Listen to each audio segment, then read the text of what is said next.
गरीबी में जितना सुधार बिहार में हुआ है उतना किसी राज्य में नहीं हुआ है। देश में जितने राज्य हैं वो सभी का सर्वे हुआ है तो बिहार का 1 नंबर नाम आया कि वहाँ सामाजिक संतुलन काफ़ी सुधार हुआ है। आज बाढ़ में लोग बह गए सर, उनको आप लोग जिस टोले में दलित की आबादी है पहले नल का पानी वहीं गिरेगा, बिजली वहीं लगेगा, सड़क वहीं बनेगा। ऐसा नहीं है कि दलित को छोड़ के दूसरे घर में बनेगा, ऐसा नहीं है सर। वो आबादी पर है, दलित की जहाँ आबादी ज़्यादा है सबसे पहले उस टोले को हमको आगे ले जाना। सर जिस तरीके से देखा जाए हुआ खाना पूरी हुआ है। मैं एक उदाहरण देना चाहता हूँ कि देश में जब जब किसी की सरकार रहा हो हर लोग अपने प्रदेशों के हिसाब से विकास का पैसा देते थे और राज्यों का विकास होता था।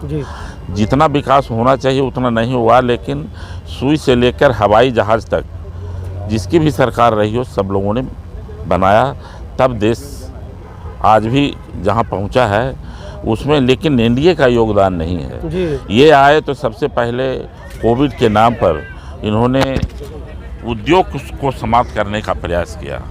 जो आज देख रहे हैं कि जो छोटे छोटे उद्योगपति थे, जो छोटे छोटे उद्योग काम करने वाले लोग थे, आज धीरे धीरे समाप्त हो गए।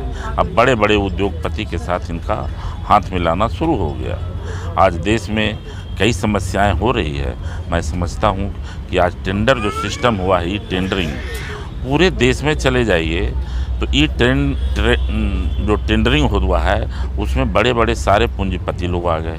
अब छोटे छोटे जो ठेकेदार लोग हैं वो उसमें जा नहीं पाते हैं। तो इससे कहीं न कहीं जो लोग काम करने वाले थे, छोटे लोग थे, उनको ठेस पहुंचा है। एनडीए छोड़ अब आप इंडिया के अम्ब्रेला के नीचे आए हैं, क्या भविष्य आपको 2024 में इंडिया का लगता है? कुछ परिवर्तन हो पाएगा? देखिए, देश में परिवर्तन होने का माहौल होता है।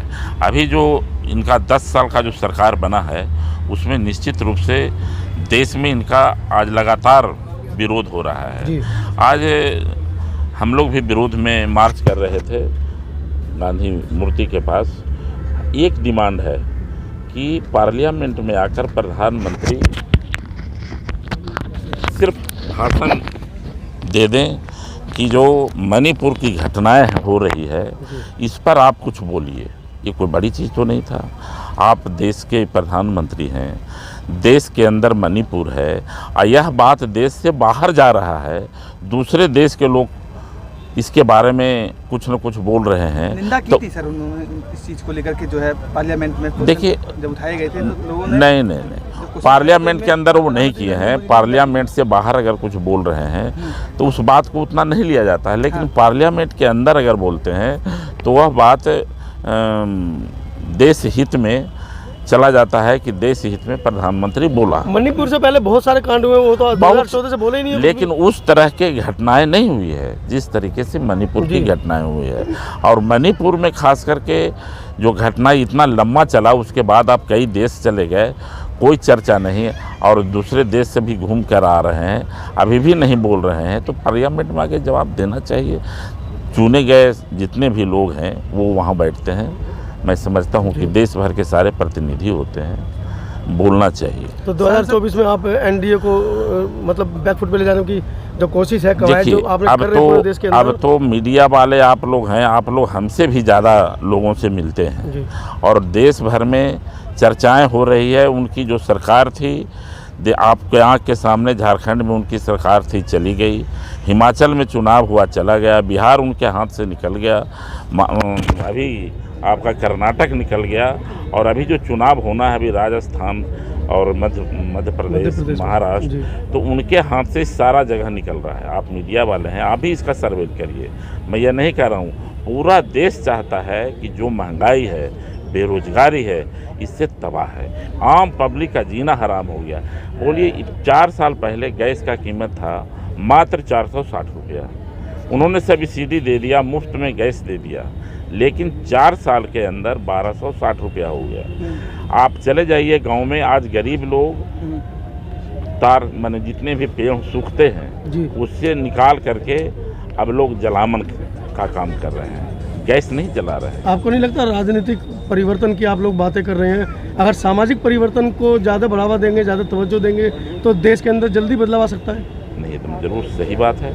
तो हमारे देखिए बिहार में हमारे नेता नीतीश कुमार जी हैं जी। वो सामाजिक बदलाव का प्रयास किया। वो 17 साल से मुख्यमंत्री ऐसे नहीं हैं। उसके बावजूद बिहार सबसे पिछड़ा हुआ राज्य माना जाता है। नहीं आप मानते हैं राज्य? नहीं, अभी ये तो आंकड़ों में है सर। अभी का आंकड़ा आ गया कि गरीबी में जितना सुधार बिहार में हुआ है उतना किसी राज्य में नहीं हुआ है। देश में जितने राज्य हैं वो सभी का सर्वे हुआ है तो बिहार का 1 नंबर नाम आया कि वहाँ सामाजिक संतुलन काफ़ी सुधार हुआ है। आज बाढ़ में लोग बह गए सर, उनको आप लोग या नीतीश की सरकार सुविधाएं नहीं दे पाई, खाना नहीं दे पाई, लोग भूखे मर रहे थे सर। अभी वीडियो वायरल हो रही थी दुनिया भर की बाढ़ के समय में। अभी तो जो बाढ़ आया है अभी तो इससे भयंकर बाढ़ आया है। सब लोग सबने नीतीश ने संभाला है, एक नहीं अनेक जी। और उनका जो किया हुआ काम है आज भी वहाँ चले जाइए तो गरीब से शुरू होता है, दलित से शुरू होता है। जिस टोले में दलित की आबादी है पहले नल का पानी वहीं गिरेगा, बिजली वहीं लगेगा, सड़क वहीं बनेगा। ऐसा नहीं है कि दलित को छोड़ के दूसरे घर में बनेगा, ऐसा नहीं है सर। वो आबादी पर है कि दलित की जहाँ आबादी ज़्यादा है सबसे पहले उस टोले को हमको आगे ले जाना। सर जिस तरीके से देखा जाए तो इंडिया के नाम से जो फ्रंट बनाया गया है उसमें अलायंस किया गया है, लोगों ने 26 दलों ने उसमें एकत्रित होकर के 2024 के खिलाफ प्रधानमंत्री के खिलाफ आवाज़ उठाई है।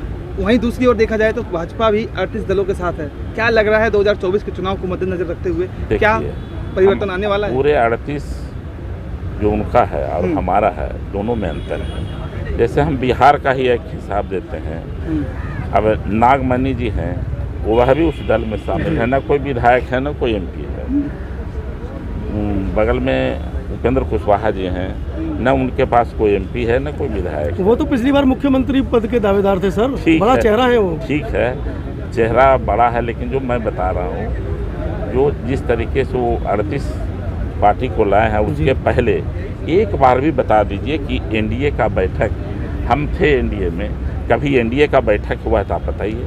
और वो तो महागठबंधन बना तो उसको दिखाने के लिए उन्होंने NDA का बैठक कर दिया। एक बार भी बता दिया अटल जी के बाद जो NDA है एक भी NDA का बैठक नहीं हुआ है। आप लोग मीडिया वाले हैं, आप लोग इसको पता लगाइए। सर जिस NDA की अभी बात कर रहे हैं 17 दिग्गज नेताओं ने अभी हाल ही में जो है जयपुर से, मध्य प्रदेश से या कहीं भी बताएं, कई बड़े दिग्गज नेताओं ने NDA का दामन थामा। हाँ, हम मान लिया, इस पर हम टिप्पणी नहीं करेंगे, लेकिन हम यह टिप्पणी जरूर करेंगे कि NDA की बैठक पहले इनके टाइम में कभी नहीं हुआ था। जब महागठबंधन बना है तब ये NDA का महागठबंधन जो है परिवर्तन ला पाएगा क्या पता 2024 में? देखिए, परिवर्तन तो उम्मीद से ही होता है जब जनता का जनादेश मिलेगा। जिस हिसाब से वो महागठबंधन बना है और पूरा महागठबंधन का रूपरेखा भी तैयार हो रहा है, उस कमेटी में कौन कौन लोग रहेंगे, उसी रूपरेखा से देश को चलाना है। अगर बढ़िया से तैयार हो गया तो मैं समझता हूँ कि देश बदलाव चाह रही है, इसमें कहीं कोई कोताही नहीं है। आप मीडिया वाले हैं, आप बात कर रहे हैं, आप भी सर्वे इसका करिए। सर बदलाव देश चाह रही है, आप प्रधानमंत्री किसको चाह रहे हैं? प्रधानमंत्री तो परिस्थिति बनाएगा। अभी तो पहले एक हो, तो पैदा आप करेंगे ना, तो किसको पहले एक हो उसके बाद ना कोई प्रधानमंत्री बनेगा। जिसके पास लोगों का जो राय आ जाएगा वो होगा प्रधानमंत्री। आपको क्या लगता है कि कौन टक्कर में है? ये बात मैं नहीं बोलूँगा। अमित शाह जी 300 सीटों का दावा दे रहे हैं कि हमारा 2024। अरे वो अमित शाह से पूछिए ना भाई, कर्नाटक में क्या बोल कर आए थे, कितना सीट हम ला रहे हैं, कितना सीट आया। जबकि देश के प्रधानमंत्री ने 26 सभाएं वहाँ की। टीवी चैनल एक राज्य में 26 सभा कोई दूसरा प्रधानमंत्री ने नहीं किया है, वह हालत हो गया। सर टीवी चैनलों की अगर हम बात करें तो 50% वोट अब की बात 2024 में NDA को मिलेगा, ऐसा अनुमान लगाया जा रहा है।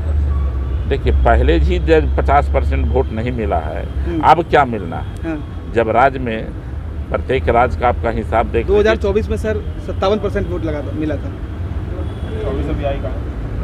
2019 की अगर हम बात करें तो 56.9% आया था। सर पता लगा लीजिए जी, 57% उनको कैसे आ जाएगा जब 60%? सर आपकी रणनीति क्या है इस इलेक्शन को जीतने के लिए और अपना मनचाहा प्रधानमंत्री बनाने के लिए? रणनीति यही है कि महागठबंधन में 11 आदमी की कमेटी बनेगी और वह 11 आदमी कमेटी पूरा रूपरेखा तैयार करेगा। देश को कैसे चलाया जाए, कैसे बहुजन को ले चला जाए जिससे आगे बढ़े देश, वो सारा रूपरेखा तैयार होकर के सारे चीज़ अगर 11 लोग एक साथ नहीं हुए तो क्या दोबारा से देखिए नहीं होंगे तो दोबारा बात से दूसरी हो मोदी, जाएगी। जो मैं बोल रहा हूँ, जो प्रधानमंत्री बनेंगे महागठबंधन बना है, जी। वह महागठबंधन को बरकरार रखने के लिए सारे लोगों का प्रयास है। कोई लोभ नहीं, एक लोभ है कि हमें एनडीए को हटाना है। हाँ।